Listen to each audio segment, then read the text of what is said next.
শোনা?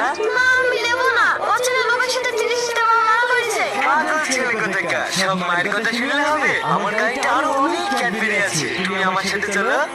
বিশ্বাস করেন আপনার ছেলে টিফিনের পরে আর ক্লাসে আসেনি। আমি আপনার কোনো কথা শুনতে চাইনি, আপনি আমার বাচ্চাকে ফিরে এসে দেন। হ্যালো, বাচ্চা গেলে খুব টেনশনে আছেন বুঝি।